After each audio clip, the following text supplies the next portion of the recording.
Gragas player. And the trade-off between those two is that one's all in, one can disengage, so they might play a little bit differently. Yeah, well, we'll see how it goes. We are into Champion Select, ladies and gentlemen. Alistair, they waste no time on the side of QG, banning that one away. Hart not going to pick that up. Of course, a little bit of a ban away towards TCT there as well. Does love to get in amongst it, but not going to see the Qiao so far this game. And UP taking a little bit of time to work on their first ban. And see what does come through. Wow, Doinby actually copping the Morgana ban there. Of course, you might think that a Morgana ban going towards that support role, but Doinby played a lot of that so far. Yeah, you assume that it goes to the support role, and the Black Shield's going to have that support relevance. But Doinby, whenever he plays that Morgana, even into a losing matchup, makes it work so efficiently. And at the moment, it is essentially all support bans on the side of QG, and taking them all away from Hart. Yeah, Hart, of course, is the big playmaker over the side of Unlimited Potential. He's the guy that manages to land all of the hooks, crucially starts a lot of these team fights. So that's two engaged supports that he's not going to be able to hop onto. But of course, Hart has a gigantic champion pool. This guy's been playing for a heck of a long time. And look, we'll see what he manages to pick up, as Maokai is going to be finally the one step away from the support. Although, if we're talking about OMG mid-season last split, it's still a support. V looking for his final ban for QG, and see whether they continue on the trend, or whether something like the Gragas, something like a Rek'Sai, one of these power picks in one of the other roles is going to go. Of course, Azir, Cassiopeia still both available, although both of these mid laners not necessarily known for that. Punished, more of a Kassadin. Doinby, more of that support role, loves the Lulu, loves the Morgana, and Kassadin, speaking of which, is going to be taken away from Punished here first up. Yeah, Punished loves the assassin-style mid lane, as opposed to his partner, Xiao Yang, who's not playing today, so it is Punished. Smartly getting rid of that Kassadin leaves open maybe just say the LeBlanc or Zed if he goes a bit crazy with possibilities, but a very smart ban because QG are first pick. And now they can prioritize perhaps the Sivir. Maybe they want to pick the Gragas away from Amy. We have seen Swift play that. But with one ban remaining, and it is going to be Kalista, which is no surprise, a 92% ban rate in the LPL so far. Insane. The Hecarim seems to be the first choice. Yeah, Hecarim is going to be picked up here from V. V only played a few champions so far, very meta. Of course, hasn't decided to go with any Nard just yet, but it is the Hecarim going to be locked in first up, and with that Maokai banned away, it does make a lot of sense. Long can go back to the Nard if he feels like it. Maybe if he's feeling skittish, can hop back on the J4, go for the full DPS build, and just cataclysmically destroy the enemy team. But not sure whether that's going to be something that they're going to opt for very quickly. And V making sure he runs down the clock as fast as possible, but I believe it will be the Hecarim first pick. Oh, actually, Sivir changed over at the last minute, and we'll see whether UP react to that with maybe taking away the Hecarim. They might want to get rid of that Hecarim. It was hovered for a very long time. But then again, it may just be a counter mind game. As no surprise that the Gragas is being hovered, but the Sivir being picked again. I like that QG did this, banning the Kassadin away, forcing the Kalista ban. Otherwise, they were going to first pick that Kalista. And now they get the Sivir instead. Is a very, very good banning phase here from Xiaogu. Yeah, and Sivir already such a power pick here in the LPL. The win rate pretty insane, as Long's actually going to insta-lock the Fizz once he's had a bit of time to figure it all out. And Amy on the signature Gragas, as we mentioned before. QG now with a couple of options, but of course probably not going to want to go towards a Hecarim. We've seen Fizz really deal with the Hecarim over and over again.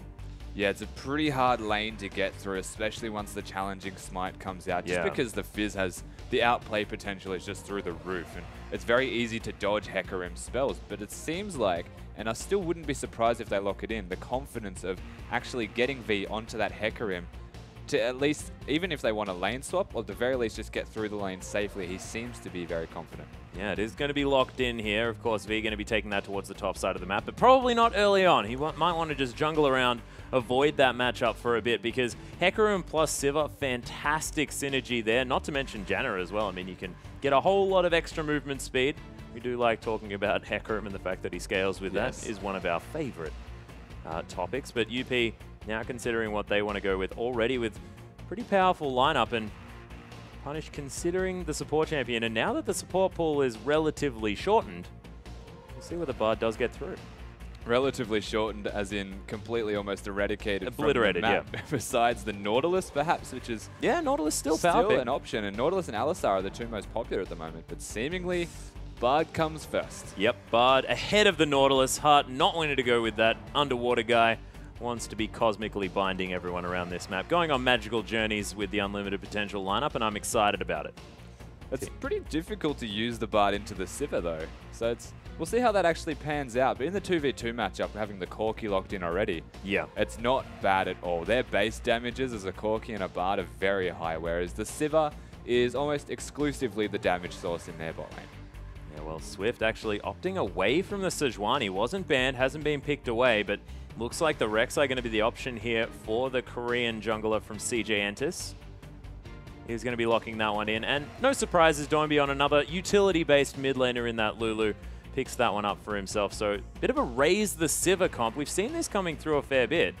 But look, we'll see how it works out as we do have UP now locking down the final pick for Punished or potentially for Long, depending on where they want to put that Fizz. But I have a feeling that is going to be the Fizz top lane that we've seen become relatively popular recently. Yeah, the Morgana ban seems to default Doinby to being the Lulu now. And from what we saw yesterday when he plays that Lulu, he likes to go Mejai's and Negatron cloaks to get through lane, but if they go for the Zed, perhaps he'll go for a Chain Vest first with that Mejai's instead. Well, it was going to be a difficult matchup. Of course, Lulu deals with these assassins relatively easily, so instead going to switch over to more of a poke-focused team comp here with the Varus coming in. Some shades of Godv there in the mid lane. Of course, Pawn also loving that one.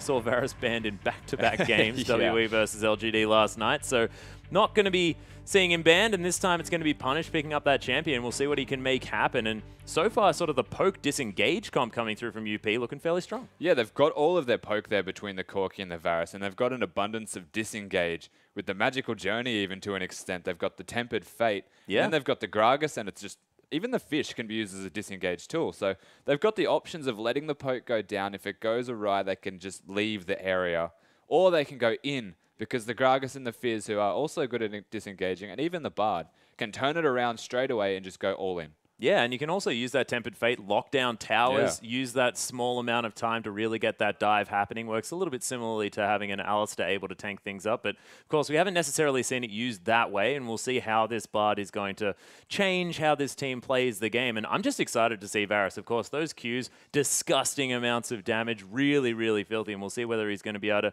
get through this laning phase. Of course, Lulu can be a bit of a menace, but if he does, man, Punish is going to be getting some damage off. Laning phase should be somewhat okay. It should be reasonable for the Varus to get through. The Lulu's base damage isn't really that high, but it's very hard to push a Lulu out of lane because of the shield amounts and the sustain that she has from being able to dodge all the arrows as well with the Whimsy. Yeah. And I guess the scarier point here to note is that you've now got the Hecarim who can pretty much run at the Varus and destroy the Varus. Yeah, it's going to be a lot of poke necessary and making sure that they don't get engaged on very, very quickly. Of course, the teleport home guard ganks could be a problem come the mid game, but let's waste no more time. Let's hop onto the Rift.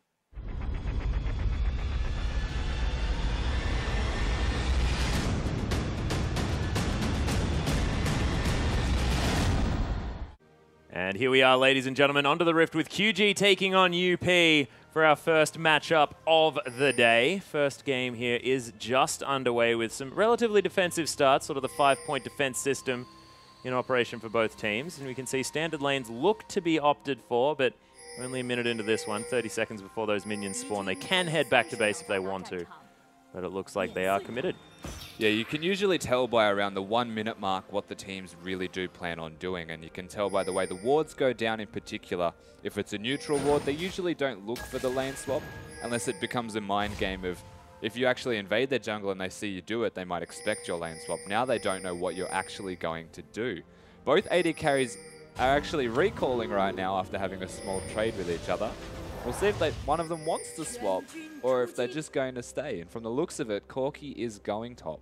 Yeah, it looks like the lane swap is going to come through. Of course, we saw TNT actually backing as well, but he's going to head back towards the bottom side of the map, and it looks like the lane swap going to come down here for UP. So decent play, making sure that they do make sure they go up the lane with the minions as well, so may potentially be able to get there in time to form some sort of freeze, but it looks like the minions ahead going to get there a little bit too fast for that to go down. Swift starting here on the Grump. And no friends in order to get himself a little bit of a leash, but that's because Hecker are more than happy to take those Raptors. And the double jungle is happening very, very strongly here for UP. Now the big difference between both teams right now at this stage is that Janna actually put a freeze into the bot lane through manipulation of the minions and froze it for a second so it will push. Gave Sivir enough time to do the Krugs, and Bard's just giving a nice little leash there to Swift. We'll see if he wants to stay around and actually be a pest. Yeah, actually, Swift picking up both of the little Sentinels as well, though, so Hart unable to grab that extra experience, and this blue buff. Oh, actually, nice double stun here from Hart, who almost picked up the blue buff with the passive. I mean, that auto attack proc is something that you cannot take for granted. A lot of extra damage there into Bard's kit, but doesn't net himself anything. He's just a nuisance. Yeah, it's outrageous late game once you start getting those chimes. It does around 320 bonus damage, so needs Get a to be Lich Bane, respected. everyone. Yeah, but this early in the game, it only does a little bit extra. It's not worth noting too much, but the threat of him stealing the buff was enough to at least annoy them and give the Corki free farming experience. Well, Punish getting some extra damage down here in the mid lane. Does have to start trimming this wave just a little bit, but last hitting quite nicely. And as I say, that misses a cannon creep. A little bit unfortunate. You jinxed him. Yeah, I did. I'll stop watching Punished. I'm sorry. Sketch, though, is going to have this lane pushing towards the turret. Amy up in the top lane. About half health, just checking things out, making sure that there's no stray Rek'Sais hanging around. But, of course, Rek'Sais heading back towards the top side of the map. 3 men strong. They want to stop this. Yeah, not looking for any fast push. Now, it looks like 3 members going towards the top lane, including a Janna, who makes it infinitely harder to actually stop a siege. They are going to walk into the entire side of Unlimited Potential, but we'll see if they want to commit to a 3v4 or... Oh, that ward doesn't actually spot QG out as the Pre-Seeker going to head towards the top lane. Nice double stun there again from Hart, and then the Fox will respond to follow up. The QG are going to be able to clear out this wave and protect this and not get dived. So nicely played, defending the turret there, making sure that they pick up also the experience. And we might see Fizz rotate straight to the bottom lane with a teleport now that he knows Sivir is alone, because Janna has been in the top lane. And what I really like now is the instant response from TCT is to come back and support his AD carry. The second he knew they weren't going to dive anymore, gets back there, it's going to be in time to help, and the level advantage that Sivir has, he'll be fine until Janna returns. Yeah, Long actually picked up the red buff here as well. Yeah. Interesting. Don't know whether that's necessarily a mistake here from Amy, whose blue buff has run out, or whether there was something intentional there. Seastone Trident is going to go off, and I'm going to use that to clear out the minion wave. Talongale going to knock Amy up just a little bit, who heads down to about 400 health, but they're going to be fine. Just wanted to try and break a potential freeze, but haven't managed to. TNT still has that at a great position. Hart coming through with the magical journey. There's the cosmic binding, and Sketch getting a lot of damage off V. Won't be able to get back to this lane for quite some time, and does have the teleport, so he's going to have to use that summoner spell if he doesn't want to pick up this wave. It's really clever, the pathing that you can do as a Bard to get damage down onto someone unexpected. That's not a very common gank spot, to say the least. So picking up the stun there onto V was massive, and they put down so much punishment onto him that he does have to force the teleport usage. And he's going to get all the farm, but now that is a summoner spell matched from both top laners. Yeah, so I guess Hart probably wanting to make sure that they didn't have that teleport advantage. Can be dangerous here in the early stages of the game, as Hail of Arrows from Punish just going to clear out this minion wave. Do the best that he can. Of course, farm going advantage of Lulu just a little bit, but things very, very even so far in the mid lane. And V just trying to deal with this relatively annoying Corki. Yeah, Corki level 5 already. Sketch, sorry, has a lot of experience backing him, and he can essentially sit here and win a 1v1 just because he is so far ahead in experience. And V can't actually ramp up the Q and actually put any damage down or try and make a trade without losing that trade convincingly. The fact that he never knows where Hart is, because he is going between mid and top and getting all of these chimes in between, very difficult to know on the side of QG if you were Hecarim when you can fight. Yeah, speaking of which, though, Amy going to flash forward here, trying to get back underneath the turret, down to about 300 health there as the barrel does go off exhaust. TNT tries to pick up the kill. There's the last auto attack. First blood for the Sivir, but it's not over just yet as Lung looking to try and get back in. 200 health for TNT. Has to be a bit careful, but level 6 now for the Sivir, and on the hunt can be used if any unwieldy aggression does come out. Really nicely played dive there from QG on the bottom side, and they pick up the first blood, and more importantly, onto the Sivir. Exceptional juggling of the turret as well. We saw the Sivir TNT starting tanking, immediately leaving after one turret shot and coming back in to get the last hitters. Hart is going to continue to be a pest here, and you can't leave your turret if you were V. Yeah, he has got a cheeky little ward there, so has replaced that one as well. Ooh, Pink Ward going to spot out that one over the wall, and V not going to be able to clear that out. As Hart now heading back to base. I just want to talk about this bottom lane here for Unlimited Potential just for one moment, because I really like it. mostly because Corki scales fantastically with levels. As an AD carry, I mean, you use a lot of spells. You want these levels in the Phosphorus Bomb.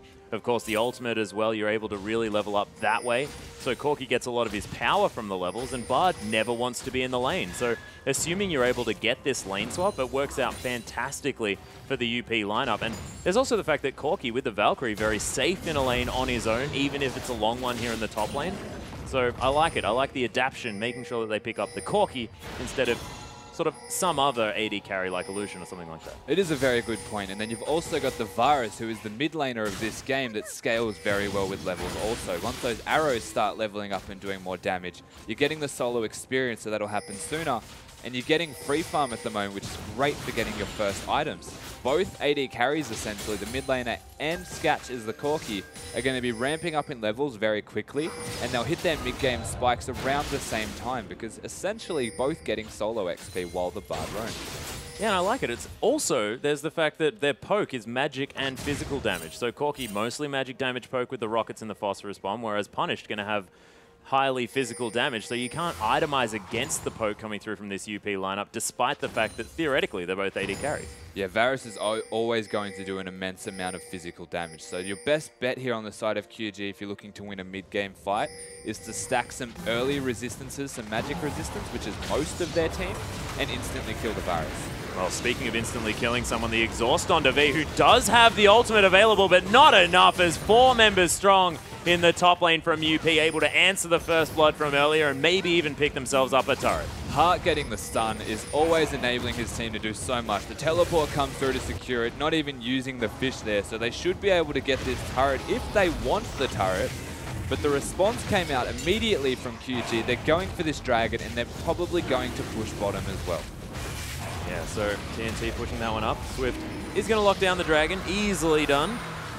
Is a trade that you're going to make moving 4 people into the top lane, though, just generally what's going to happen. So QG actually managing to pick themselves up quite an advantageous position, because they'll get the turret. Top lane turret did not go down for UP, so TNT locking that turret down means that they now have a 1,000 gold advantage despite losing B in the top lane. Well, what that says to me, though, is they're not opting to 4-man push the top turret. It says that Long wants a prolonged laning phase against his opponent here in Hecarim. And that says that, well, we know that it goes quite well for the Fizz, and we were a bit confused as to why they picked Hecarim into the Fizz. This is his chance now. This is Long's chance to really push an advantage with the kill he has. Yeah. And get control over that top lane. Denying the turret from going down is prolonging the early laning phase where he's going to be stuck in a 1v1. But the response from QG is instant, and I really do like it. Yeah, V is going to be able to take down this pink ward here, and Amy's low. Yeah, interesting stuff. You did mention the response from QG, of course, moving the bottom lane towards the top side. They haven't been spotted heading into this lane as well, as it was in fact their pings. They're towards the top side, and Long has to be very careful, of course. Very slippery is the Fizz, but might get caught out. Not a lot of hard CC, so Playful Trickster is going to be there to help Long out, but if they dive this one, it might be tough. TNT's level 8. Wow, they're going. Yeah, there's the on the hunt. Twisted it. Oh my goodness, there's the ultimate as Long's getting taken down super low. Devastating charge, and TNT locks down the kill. Hard on a magical journey, but they'll both take it after him. Flashes over the wall. Actually, Hard going to be safe for now. The shield actually helping out, and QG, they wanted to pick up an extra one, but the flash going to help Hard get to safety, and now the turret possibly going to go down as well. BF Sword Avarice Blade for TNT. It's got enough damage to deal with this one, and the fast push is on here from QG. And that was a great rotation there. They managed to secure what was a Fizz going to be aggressive. The forethought was there from them, and they utilized that perfectly, picking up a kill and a turret. No response available from the UP side. And they get their second turret of the game. You can see Punish is having a very good time in the mid lane, though. And it is still starting to ramp up. Level 9 is Sketch. If they want any advantage, it's going to come with the Trinity Force spikes and the fact that they're going to be roughly level 11 at that same time. Yeah, and Sketch already with the 2 components of the Trinity Force that you really want. In fact, we do have a Void Rush here towards the bottom side of the map. Swift heading through, but he gets caught up by the ultimate from Punish, gets barreled back into the wall as well. He's super low. Amy's just going to lock himself down the kill. And look, just didn't quite know where the members of UP were, and headed straight to his demise. A very questionable decision right there, though. He went back in to get the Krugs after he'd taken damage from the Varus. do have to wonder why it is that he wanted to go back in, and they pick up a free kill essentially for nothing, and Amy does get that one, so it didn't go into punish, which is big.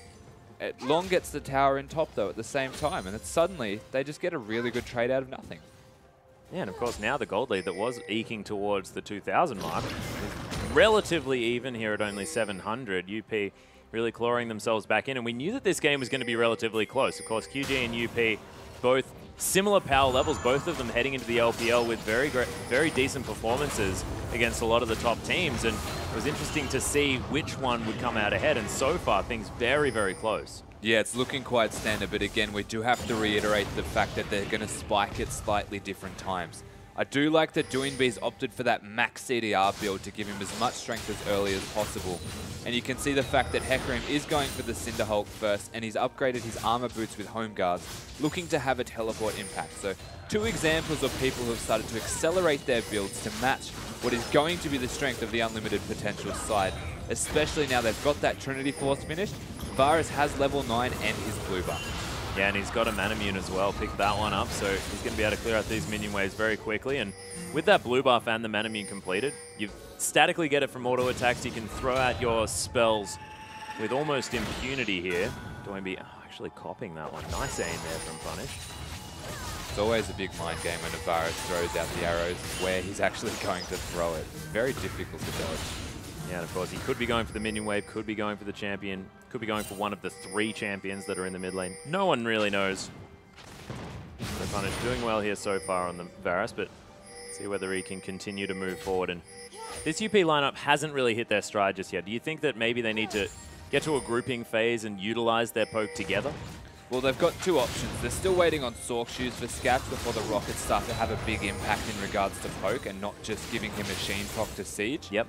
So they are grouping now, and they're looking to get some siege damage down, but until they start to get a little bit more refined in their items, perhaps even the Brutalizer here for the Varus, yep, they don't want to do a whole lot of hard poking and forcing sieges until that stage. So they're very close to hitting the big spikes, but they're just not completely there yet.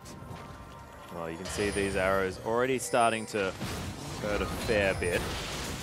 Punished. Still throwing them out. Yeah, the Glitter Lance is doing some work from Doinbe. Morellonomicon, Lucidity Boots. No slouch for the damage. You can see he just clears out waves so fast as well. The siege pretty difficult here for UP. This Cannon Creep was missed again. Oh no. He's on struggle street. He is. They have a lot of shields though. There's an exceptional amount of anti-siege here when you think about it on the side of QG. So while they've got a lot of poke and they've got a lot of siege potential because of the poke, they've got Lulu shields, they've got Sivir spell shields, they've got Janna shields, and then they've got the Rek'Sai who can stop any flanks, and just a Hecarim who can teleport in. Yeah, and QG also have a lot of ways to deal with poke as well. They've got, of course, Wild Growth if someone's going super low, but they've got shields for days from both Janna and, of course, Lulu, especially with these sort of cooldown reduction focus builds that are going to come down. It's going to mean that QG can weather the storm of the poke relatively easily. We'll see whether UP can get anything happening here as long as it's going to continue split pushing in the mid lane. Look, Punish needs to hit the Qs if they're going to get anything happening, but QG, it's going to be dangerous for them to start off this Dragon. I like that they've just immediately started the Dragon though. They're not giving a chance for unlimited potential to put down the poke. They're forcing them to either all in or leave it. Yeah, and it is going to be taken here from Swift as well. UP might want to just consider running out of this one as V's come through with the teleport. Punish going to get devastating charge, but there's the fish. The horse falls down immediately, and Swift, he's in a lot of trouble now right in the middle of the fight. The Sheen Proc's doing some work for Scatch as Amy almost going to die, but the flash over the wall unnecessary there. There's QG going to lose their mid laner as well. TNT now takes it. Oh my goodness, these arrows are disgusting. TCT completely out of mana, able to flash himself to safety, but beautiful use of all of the spells in the team fight, and UP juggling aggro, making it look easy. And QG doing what they thought they had to do and exactly what we expected them to do, and that was go in before the poke could come down. But you have to keep in mind that while they're going in at the right time, the difference between the sides, and they got the poke down still, the Varus and the Corki just kited back. Amy completely locking Doinbe out of position, making him use the Wild Growth on himself, and their team fight was too scattered to actually be considered a team fight, and extremely well kited by Unlimited Potential to pull them back into their domain and actually fight on their terms. And they end up coming out quite ahead from that fight.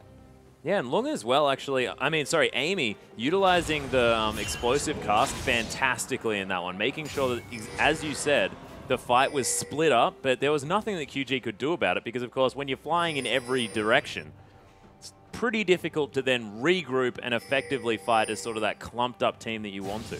Yeah, and we discussed this in Champion Select. The possibilities of the UP team comp is that they can disengage quite freely. So it almost feels like both teams have essentially countered each other's comps, and it's going to come down to who pulls the trigger first and just who does it better when they actually pull the trigger. Because right there, we saw QG lineup actually want to get a fight. They just didn't do it right. And then it was very, very simple and easy for Unlimited Potential to just kite back and come out ahead. And they did do that. Of course, Cinderhulk's now completed all round here for these junglers. We've got a whole lot of different variations of that one as well. No Poacher's Knife, unfortunately, but a couple of skirmishes. We've got the Trailblazer as well as the Chili Smite available from Swift. So TNT going to get slowed down there by Hart, but... Oh, that hurt. Ooh, Boomerang, yeah, doing some work. TNT feeding Punish some of his own medicine. Oh, reads the juke a little bit oddly there, as TNT does actually use the Spell Shield. Big item spikes here though for Punish. He does have the Lucidity Boots and the Brutalizer now available as well. So they are hitting that stage. Even the BS Sword prioritized for the Corki over Sork Shoes, looking to do as much damage as possible. And yeah, flat damage as well. Yeah, raw damage output. They're going to be in a good position if they want to, again, utilize what their team comp seems to be exceptional at and siege for a turret. But Corki otherwise preoccupied with a Heck Room in the bot lane. Yep, now we're going to get fired out one more time, TNT. Yep, Spell Shield, nicely done, but I believe the Piercing Arrow probably going to have a shorter cooldown at this point than that Spell Shield. Yeah, V actually waiting for Sketch to turn up here on the bottom side. We'll have to use that Devastating Charge well, as Sketch does have the Valkyrie available. Gets knocked back, and... Oh, actually, was that? No, Valkyrie. Sorry, just held on just a little bit, but Fizz did decide to use that teleport, cancelled it, but is still going to be on cooldown for the next little while. Now 20 minutes into the game, Baron is going to be available, but neither of these teams really looking for that one just yet. Not an accelerated game. At least not that accelerated, as long as he's going to take himself down. A Gromp going to be hanging out here on the top lane. Long probably not going to be too worried. Frozen Heart almost completed for the Fizz. Going to be with that arm guard now as well as the Alacrity enchant on the boots, making sure that he's as zippy as possible on this Lulu. I thought that he probably wouldn't need as much help, but picking that one up anyway. Slightly different build path here though for the Lulu compared to what he went last time, which was a very aggressive, confident build. And because their start has not been as commanding as what it was yesterday, opting for the Seeker's arm guard, working towards that Zonia's as a second big item. And you said the Alacrity as well, respecting what is the Unlimited Potential side and looking to get his juke boots on quite seriously and quite literally with the Alacrity to dodge as many spells as possible. Yeah, Swift getting a lot of value out of that pink ward there as well, clearing out a couple of the vision wards available from QG. Frozen Heart now completed for Long, looking for a Spectre's Cowl possibly as his next option. Nice stun there from Heart, locking the horse against the wall. QG now on the defense trying to save this turret, but so far not a whole lot of action. Of course, these teams just defending against one another over and over again. The UP side advancing slowly but surely towards their turrets. You can see Punish doing exactly what his name says and trying his best to punish people with that Varus. Starting to ramp up big with items, working towards that last Whisper, and almost there. Slowly but surely, they're going to get this turret lower and lower until the Xiaogu's side can pull the trigger. Yeah, and getting damage onto Doinby as well, so incredibly smart. That's a whole lot of their wave clear, of course. TNT, the other option on that front, but doesn't have the utility available like Lulu does with that wild growth underneath the turrets, stopping any potential dives potentially in their tracks. Punish now trying to shove this wave up, and with the rockets, with the arrows, they are going to be able to take this turret here, but is a fight going to break out? Can QG make anything happen? No, they can't. Horse stays on the bottom side of the map. And look, UP just utilizing their comp, taking the objective. Yeah, it was almost too casual the way they just casually walk in and take the turret. But after all of the poke that came down prior, the fact they forced Lulu back is very easy for them to walk up to the turret, just do all the damage they can. They've got 2 ranged carries to secure that objective. And the threat of the Bard engage, the Gragas engage, and the Fizzfish. Oh, here's the engage, though. Speaking of which, Cosmic Binding landing perfectly. There's the Earth, but it doesn't really get anything as Sketch flashes over the wall. V's in the fight now and cleans up the Corki. Heart trying to get something down. There's the double Tempered Fate, but Punish very, very low. Does get an arrow back onto Swift, but QG looking to try and complete this one as they take down the turret. It's only 1 kill, but it could mean the Dragon here for QG. And just like that, it turns completely upside down. And this is something that is a very difficult thing. Their comps need to be executed with perfection because they're not just straightforward champions. You don't have the Sejuani engage, you've got the Gragas barrel. And that Gragas barrel made the Fish ult miss. The Bard ult was down at the same time as the chains from the Varus. Everything was not coordinated between the unlimited potential side. And you just saw the teleport come in from QG. Hecarim just ran over them, they pick up a free kill, they get their 3rd dragon, they match the turret that they spent 2 minutes trying to get prior, and the gold is basically back to a lot closer to even. Yeah, and Punish now with the last Whisper. Bloodthirst now completed for Sketch, so some item timings to come through for UP, but that was a huge teamfight victory there for QG, and the Dragon, that's a huge deal. Oh, that's the Chains of Corruption on a TCT, though. Definitely a dead Janna. And you mentioned the fact that he didn't mind dying. Probably going to be a little bit upset about that one because, of course, not picking anything up for it. Varus going to pick up the blue buff here. Nice steal over there, and Punish loves having as much mana as he possibly can. Nice pink ward there into this river just to make sure that they claim some vision. And you can see that is a thing that UP are really taking control of and something that Heart most definitely is very, very powerful in. Oh, nice look away kill of that skull Casual grab. walk away. But yeah, what I was talking about is all of the vision that's available, especially towards the top side of the map. Yeah, and you can see how that vision control actually results in a kill onto the Janna there for Punished. And they get the blue buff as well. They've got the timings of where everything is on the map, and you can see it already on the mini-map. The amount of red wards near the Baron area. There's no dragon to contest. There's no reason to be on that side of the map. So appropriate ward control and vision control. Yeah. Whereas the defensive wards that came out here from TCT put down as many as he could before getting caught out of position because, again, the ward control is just so in favor of unlimited potential. Yeah, TNT, though, picks up a juicy wave of minions there on the bottom side of the map before it even gets to the turret. Amy looking to pick up the red buff, but Amy locks it down. TCT wants some revenge now, but it's 5 members strong. Swift in the backline. There's the onslaught of Shadows, and immediately Punish gets destroyed. Tempered Fate trying to save the team as QG looking to try and mop this one up. Long, pretty tanky, but trying to turn this one around onto TNT that, oh my goodness, this is such a tanky Fizz. But there's the polymorph. That's going to lock down the kill. V just trying to helicopter his way around. Heart goes for the slow, gets that one, but doesn't find the stun as the Magical Journey might actually give the horse a way in, but not going to see it just yet. And V continues. Good luck, V. Well, he does have the devastating charge. There's the shield as well. Oh, that stun. Again, good luck, V. Yep, good point. The fight there, though, was really, really well initiated by Swift and V. The knock-up going straight onto Punish, followed by the onslaught of Shadows, knocking down the Varus immediately in that fight. Corki was the only poke left available then, and all it took was a Lulu and a Janna to sit on TNT until Fizz eventually went down. You could say that the Sivir is about as tanky as Fizz, given the support that she's getting, and just does a bit more damage. Yeah, actually, look, UP trying to poke them off this Baron, but it's down to about 2,000 health. There's the piercing arrow. Chains of Corruption come in, but they lock down the Baron. QG, they've got that one now, but can UP get anything started? Heart very, very low as Swift looking to get the knockups. That's a double, but Punish going to survive this one. There's the arrow, follows him through the ultimate, and QG now need to try and escape, preserve these Baron buffs that they've picked up for themselves, but they lose 2 members. Is that worth the Baron? It's worth the Baron because of the gold advantage and the fact that 3 people still get away with the Baron buff. If they get this top turret, it becomes slightly less worth, but then in saying that, they still manage to pick up a winning team fight prior.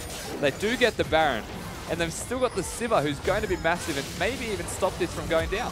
Well, they lose the inner turret in the mid lane as TNT trying to get some damage off onto Long. Oh, Howling Gale going to lock him up. Tempered Fate, Doinby not going anywhere there, and The disengage from that ultimate demonstrated quite nicely there from Heart, and they are going to escape with their lives, but UP almost net themselves a couple of turrets, and Swift just going to tunnel his way away from them. Fizz understands that he's pretty tanky. He just wanted to get out of the base quicker, I'm pretty sure.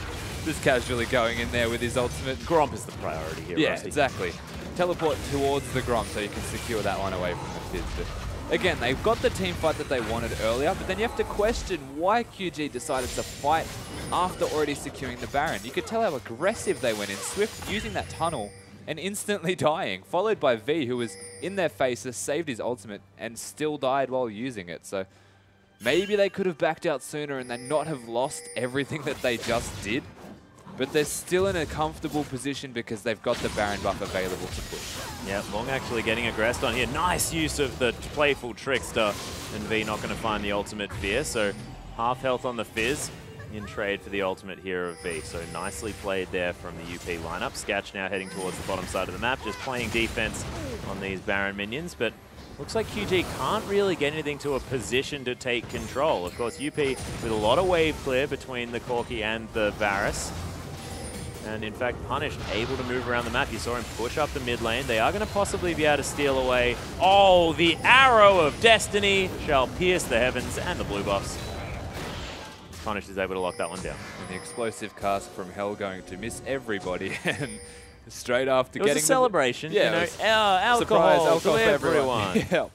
Not exactly, but unfortunately that missing afterwards kind of prevented any chance of catching someone after getting the blue buff. But again, they do get the blue buff after all of that nonsense. And I just want to touch on, I thought that Sivir was going for a Hex Drinker at first because of the items, but I was going to say she needed that last Whisper. Finally picking that one up because all of the kills at the moment are on the Sivir's back, and the rest of the team comp is basically designed at this stage to support TNT. Yeah, it's the Raise the Sivir comp definitely coming through here for the QG lineup. They do have the Eye of the Storm shield for extra AD. They've got the Whimsy for the movement speed for the shields. Wild growth if anything is going to go wrong, and then this beefy front line. But QG now looking to take down their fourth dragon of the game. It has reset as UP trying to poke this one out. Do it. V was actually looking for a teleport flank in the backside, but he's already teleported in. Oh, that's the steal away for Sketch, of all people. The ultimate does go wide from Punish. The three-man knock-up, four-man knock-up afterwards as the ult comes through from Doinby. UP still able to get something done, and QG frontline just, oh my goodness, locked up by the Tempered Fate. Magical journeys all round as UP gonna body slam themselves out of this one. Swift trying to get in there. Sketch, he's gonna die, but they trade it for TNT with a beautiful shield, arrow, sorry.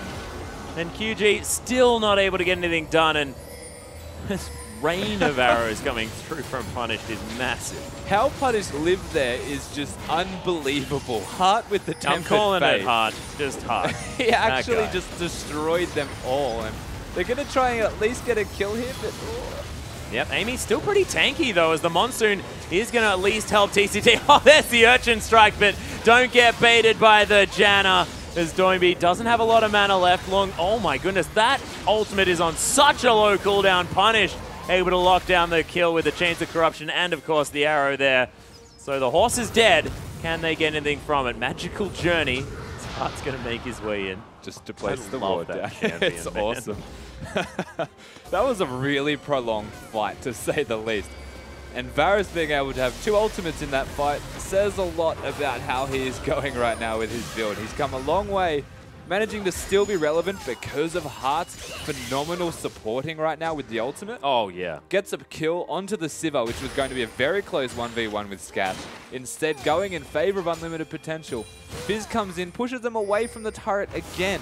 And all of this is just working really, really well into favor of Unlimited Potential because their disengage, their kite, and their poke is massive. And then, of course, they've got a lot of auto attack damage afterwards as well. So if they win a team fight, they can take down turrets very, very quickly. You saw Sketch and Punish deal with the mid lane in a turret very, very easily after that Baron went down in favor of QG. And now that they've stopped this dragon bleeding with that steal away that Sketch managed to get through, it's going to be a lot harder for QG because that timer has been extended for that fifth dragon. And that's assuming they're able to even get the next one.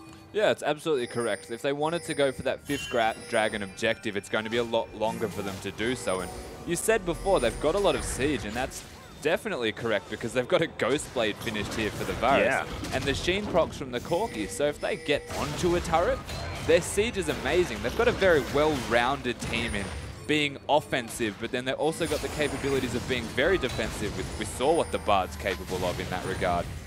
And just like pushing back and poking. But if QG can get onto them, if that initiation that we saw before from Swift and Lulu has the Hecarim at the same time, they could go down straight away. Oh, there's the Tempered Fate. Locks down TNT there for a little bit as the Spell Shield is going to be there. The Chains of Corruption actually locking a few members down, but V actually delivering a fish towards the QG lineup. Boomerang over the team now.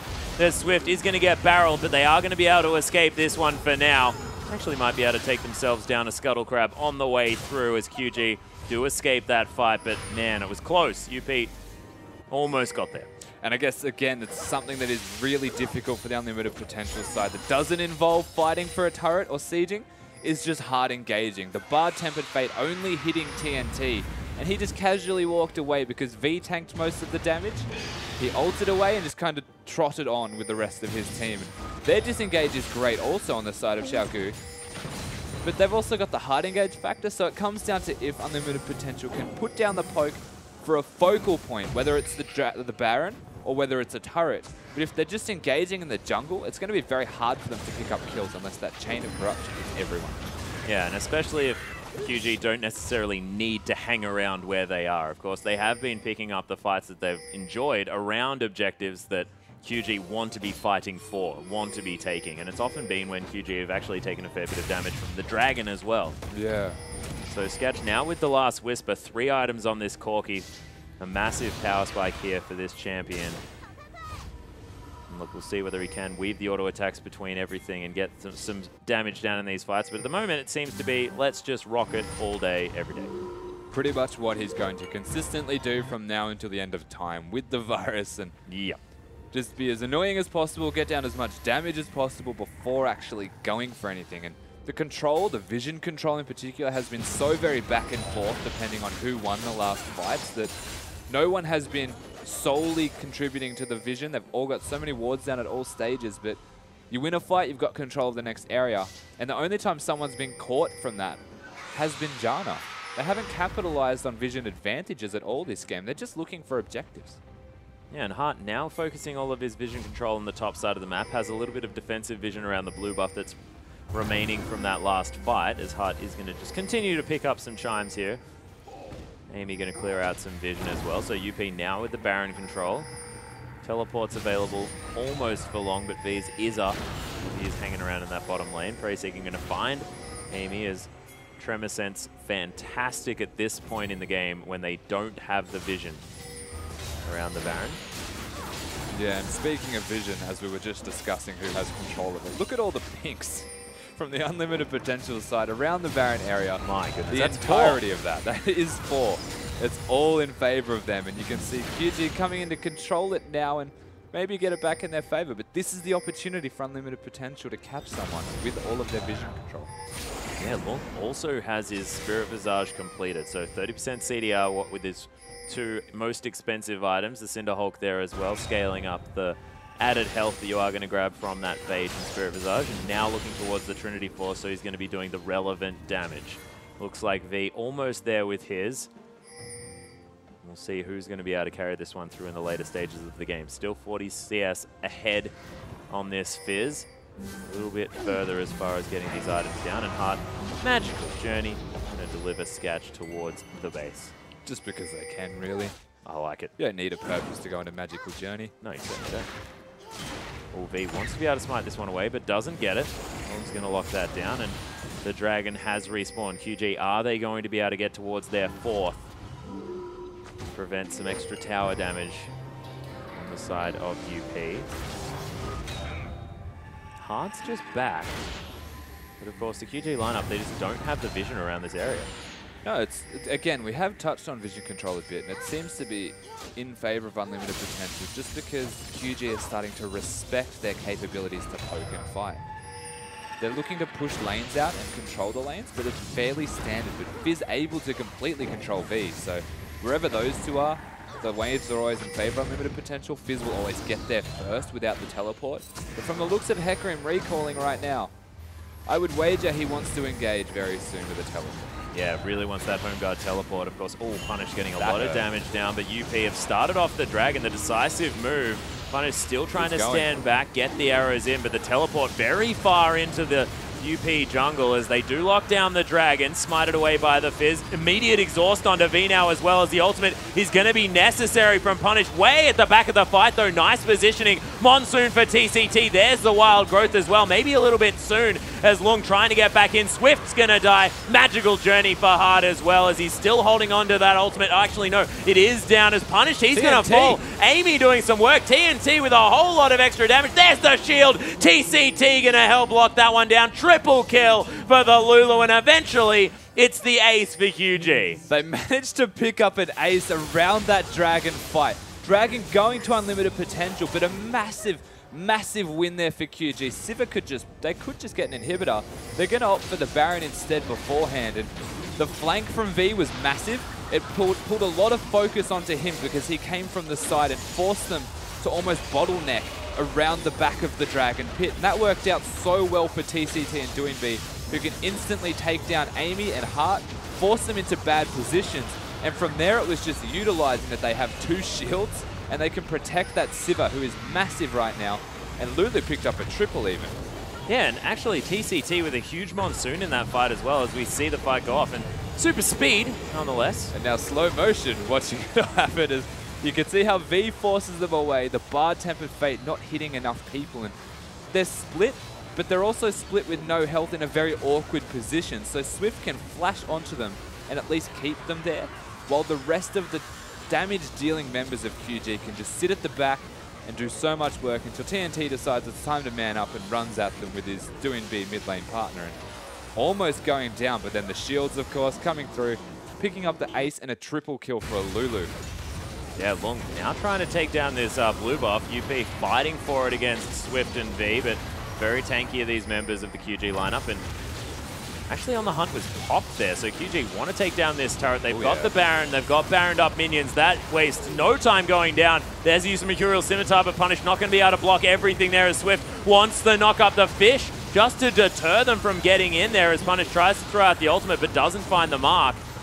QG now heading towards this inhibitor turret. The Boomerang's doing a whole lot of work. V tanking the turret for as long as he feels like here on the horse. He's so powerful. There just launches himself into the turret. You can see this inhibitor not long for the world in UP. They're going to have to try and defend somehow, but it just looks like they don't have enough in their playbook to deal with this. They had absolutely nothing available. Every single ultimate had been used except for Corki, who can't use it in a defensive manner to disengage. It wasn't used effectively, so they had to use multiple. And in which case, with no ultimates available, the Baron minions helping the side of QG to siege, they get a free inhibitor. And now they can almost continue to push or control the waves, recall, get all of their items, and just reassess where to go now. There's no Baron, no Dragon, the bottom inhibitor's gone, so you look to siege both mid and top, rotate quickly between, and pick up whatever you can at all times. And it just seems like V has outscaled the team fighting potential of UP. He's no longer able to be dealt with easily in one rotation of spells as he heads into a team fight. I mean, he gets exhausted almost every single time, but still either manages to get away and re-engage or get enough damage down in these fights to be a massive problem. And Swift, he's going to tunnel through. They're going to take another inner turret. And it looks like UP, they just don't quite know what to do. That's definitely one of the bigger problems that they're facing right now, is V is so big that he doesn't take damage, and it's going to take upwards of 2 members to even consider chunking him out. All of their disengage being used on just one member allows the damage dealers of QG to actually do their job and put all of the damage down into whoever they would like. V has, in a way, outscaled Long in terms of team fighting capabilities. Unless that fish goes onto a priority target, he can take down, say, the Sivir. Yeah, Doinby still taking some poke here as Baron still up just for a little bit. Actually, no, it has worn off. As Long looking to try and get in there. Tempest Fate not going to find anyone. A few minions there are going to go down, but on the hunt has been popped from TNT. Hart looking for something. Actually stuns up V. There's the Chains of Corruption as well as TCT going to get locked through. Nice wild growth to save V's life, who delivers a fish to his team. And now QG just looking to disengage from this one. They don't have... They did manage to get the turret, I believe. So, actually, no. Actually, they didn't get any damage over that turret. They got complete failure. Absolutely nothing for that. But they did get away with their lives. And that's true. A win in and of itself, given that they got engaged on very hard. Again, V not actually dying because of the team that he has surrounding him. Lulu Hecarim in the late game stages is unbelievably strong, especially if they can coordinate a home guard gank and you have the Whimsy available. But again, using the Wild Growth, having the Janna shields and even the Monsoon if necessary wasn't even used there, available to disengage, makes it so hard for this unlimited potential lineup to capitalize on what was a good engage for them. And again, a very good spell shield though from the Sivir to stop Bard's ultimate. Yeah, true. And TNT actually now with a Zeke's Herald available over the side of TCT to really help him out with some even more damage and lifesteal. I like it a lot. Yeah. Now with the Banshee's Vow completed, so a 6-item Sivir. Sort of 4 items that you'd want on that carry. So Infinity Edge, Bloodthirster, Last Whisper, and the Static Shiv. And UP, you're going to have to deal with a whole lot of damage availability for this AD carry for the QG lineup. You have to question how, if you were unlimited potential, you're going to play out this next team fight. You need to hit the priority target of TNT, but again, the shields that come down from this Xiaogu lineup really deny any initiation onto one specific target. They need to utilize the Gragas like they did in the successful team fights. And they're going to go for the mid inhibitor while they go for this Dragon. Yeah, Dragon going to go down. Backs aren't going to be in time here as the mid lane inhibitor turret going to fall. QG will take this trade any day of the week. 2 turrets are now dead as Lung does make it in just in time to watch the inhibitor die. The top lane's being pushed out, and now QG is going to be able to push with impunity. I mean, they may not necessarily have the highest range to try and auto-attack this turret down, but with super minions, Hard actually taking a bit of damage there as, really nice Chains of Corruption. Going to lock down a few members. Doimby actually in a lot of trouble now as Scatch able to get some damage off. Oh, Doimby's going to die. That's going to be punished. Picking up that kill. Swift now finds himself in an uncomfortable position, knocks up Amy, gets body slammed as well, slowed down by the barrels, and no Monsoons to be found. There's a Tempered Fate. Delivers themselves a Janna. As Long just going to pop in there, slow him down, and it's going to be Scatch picking up the kill. 3 dead for nothing. UP look to try and find something to grab after this, but it seems to be just damage control is available because they've got 2 inhibitors down, not a whole lot of aggressive moves you can make. The kills themselves were almost just a small bit of prevention to stop what was going to be a convincing 3rd inhibitor and game closeout as Heart's sitting on a ward. Yeah, okay. Don't know what his plan was there, but they just casually picked up the Baited by the chimes, man. Always. Baited by the chimes. Damn chimes. How dare they? I was just after me, lucky chimes. Spawning in the worst positions, as per usual. But again, the bottom inhibitor is now up, so unfortunately they went for the Dragon. They got that bad trade for the middle inhibitor for just the 3rd Dragon. So there's still one down. The bottom inhibitor is bare, but we've seen the makings of what can be a great fight. Lulu not even getting to use Wild Growth before dying there. Yeah, knocked around like a complete ragdoll and just removed from the map. Scatch now has a Blade of the Ruined King as well, and I don't generally like that on Corki, but the fact that he has to deal with a Hecarim, like creating as much distance between him and the horse is something he really wants to do. Of course, Swift there as well, really getting in his face as QG. They have started off this Baron, but they don't necessarily have a whole lot of damage here just yet. TNT not fighting it as, there's the Chilling Smite on to punish. Swift going aggressive. There's the Wild Growth as well as Doimby. He's going to immediately blow the Zhonya's. Long's going to lock down the kill, but they take down both of the damage dealers on the side of UP, and now they just need to DPS through all of these members of the lineup. What? How did Long survive that? The barrel, the boomerang not even going to find him. The disengage from Heart may have just saved the game. That was awesome. He used his troll pole as the Bard ultimate came down, so hit everyone except him, and he just casually strolled out. They're still in a very rough position here. At the very least, the bottom inhibitor will go down. That was a big stun too. Longest cosmic binding of all time as Swift is going to tank up these turrets just for a little bit. The chimes from Heart now trying to get himself a little bit of extra damage with those auto attacks. Amy very tanky and Lung as well, but the Nexus turrets are still falling down. Super Creeps now in the base doing a bunch of work. UP still waiting 24 seconds for their damage dealers and just trying to damage control. Make sure that they can either get rid of the creep waves or the members of QG. As TCT, he's going to get taken down, but the last Nexus turret falls. QG picking up the kills. The Nexus now getting the focus as V heads back into this fight. Oh my God. My goodness, Sivir falls down. So much of the damage done, and what? How is Lung doing this? This guy's Fizz is something to behold. He just didn't want to die ever in the last 2 fights. Barely surviving and managing to take out TNT in a 1-on-3 situation. That is unbelievable. This Fizz is disgusting right now. Yeah, and they saved their bottom inhibitor as well. So UP able to stop these super creeps from heading towards the base, but now without any Nexus turrets, it's going to be very, very difficult to hold on to this game. And it almost means the UP need an ace and then an immediate finish of this game if they're going to win. Yeah, it was a little bit greedy there from TNT, trying to end the game and not actually focusing Long for enough of that fight. But then again, the rest of his team were going on Long instead of ending the game. So it was a questionable teamwork decision there. And in the end, they managed to survive with one inhibitor, as you mentioned, because they went all in on trying to end the game. But questionable teamwork, to say the least, right there, and a small error. Yeah, maybe just some over-aggression, wanting to pad the stats, as TNT probably could have 3-shot the Nexus. So a little bit unfortunate. Punished and Lung now on the Baron. Have been pinged out here as V is hanging around. But of course, Lung very, very tanky. He's happy just to start off this Baron. And UP trying to engage this fight as far away from their Nexus as they can. So those Xiaogu are the team with the advantage right now. 100% can. Oh, yeah.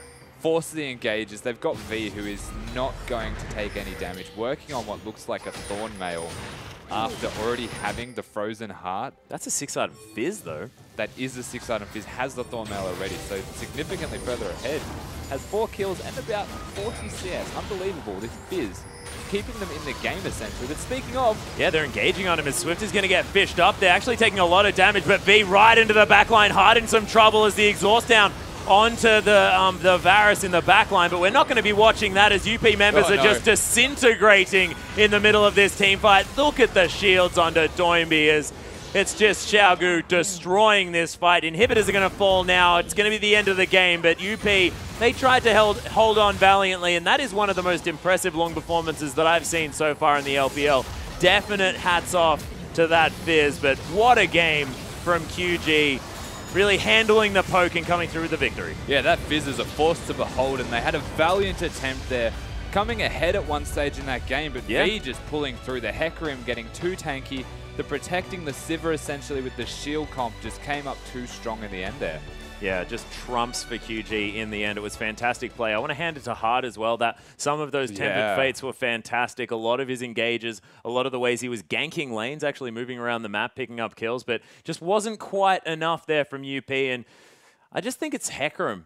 Hecarim's just an absolute beast in the late game. You can't get to that stage against that champion because he will kill your priority targets, and there's not a whole lot you can do about it. Yeah, well, I think it was the Hecarim, and there was also the Fizz as well. So it came down to the team comp in a way. The Sivir enabling the Hecarim, the Lulu Whimsy, again, another factor. All of them working around the Hecarim, whereas the Fizz was the sole carry with nothing to really support because the rest of the team was poke and disengage. Yeah, it's a good point, but we'll see whether they are going to go for that style of comp or whether it's going to be something different. But ladies and gentlemen, we are going to go to a short break. Game 2 between QG and I believe UP is going to be up right after this.